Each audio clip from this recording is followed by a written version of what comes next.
Why dumb people make more money than you, and what you can do about it. Have you ever wondered why it feels like people who aren't necessarily the smartest end up making more money than you? How is it that influencers, TikTokers, or even celebrities like Kim Kardashian make millions seemingly doing nothing while you're grinding away at your 9-to-5 job?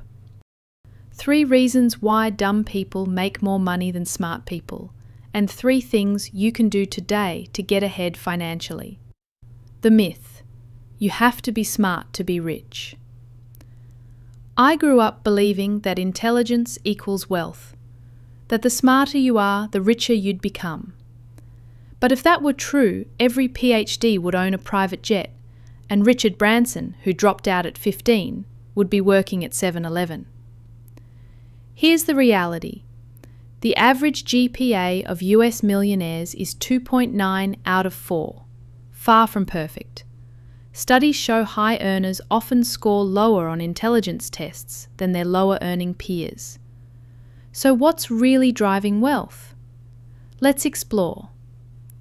Reason 1: the Dunning-Kruger effect, confidence and competence. The Dunning-Kruger effect is a psychological phenomenon where people with low ability overestimate how good they are. In contrast, those who are actually skilled tend to doubt themselves. Example: 93% of Americans think they're above average drivers.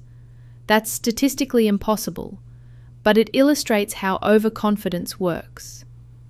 Dumb people think they can succeed, so they actually try. They don't overthink. They start YouTube channels, launch businesses, and fail their way forward. Meanwhile, smarter people often fall into analysis paralysis, researching endlessly, doubting every decision, and never actually starting. Reason 2: smart people misunderstand risk. Smart people often overestimate risk. Why? Because they're trained to follow rules, chase stability, and avoid failure. I saw this firsthand when I worked in finance. My Ivy League co-workers would talk endlessly about quitting to start a business, and never actually do it. They feared the unknown. Ironically, it's the less qualified folks, often from non-elite schools, who take bold leaps. And studies back this up. When real money is on the line, those with higher cognitive scores become less willing to take risks. Why? Evolution. Smart people used to be the ones who ran away from rustling bushes. Today, that same survival instinct stops them from chasing bold business opportunities. But let's be real.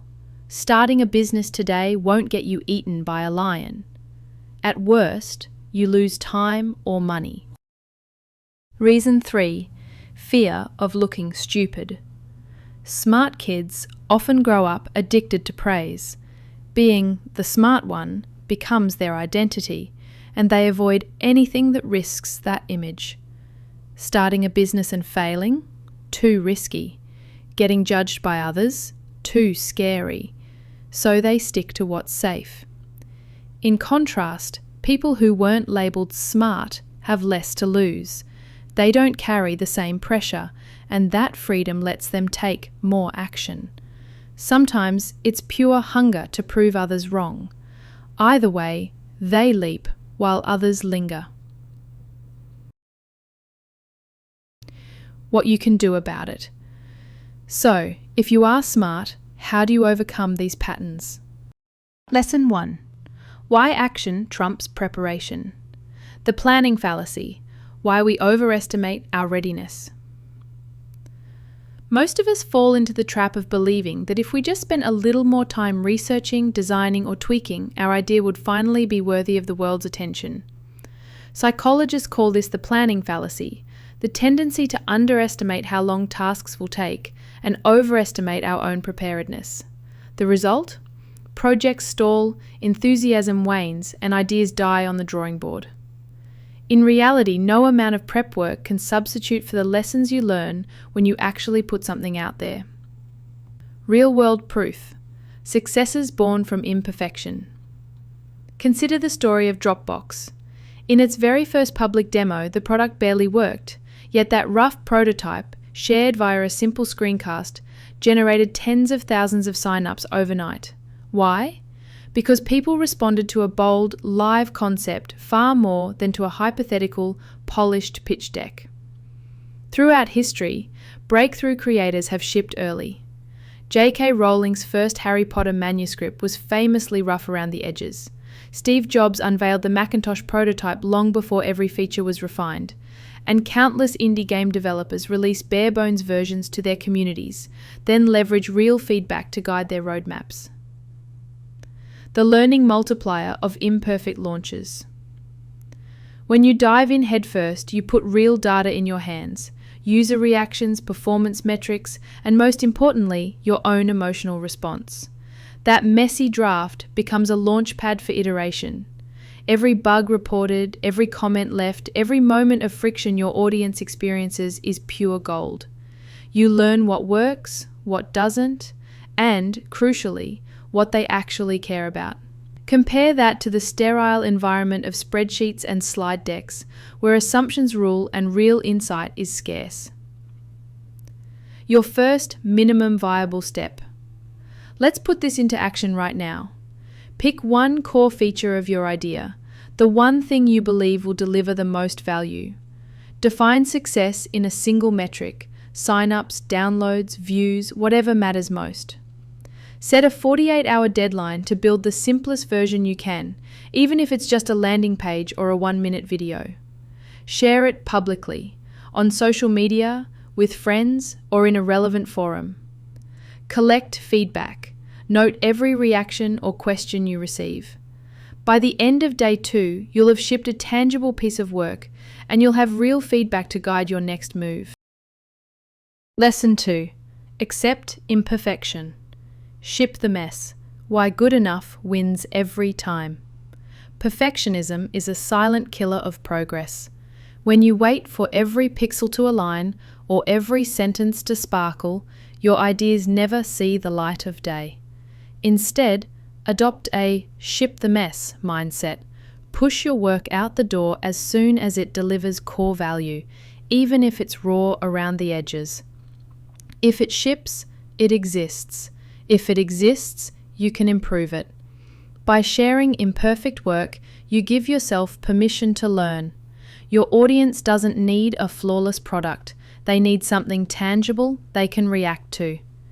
Each piece of feedback you collect becomes a roadmap for improvement, proof that you're moving in the right direction. The rough draft advantage, momentum through iteration. There's a hidden superpower in rough drafts. They invite collaboration. When people see an early version, they feel empowered to contribute ideas, spot bugs, and suggest features. This collective input accelerates your progress far beyond what you could achieve alone.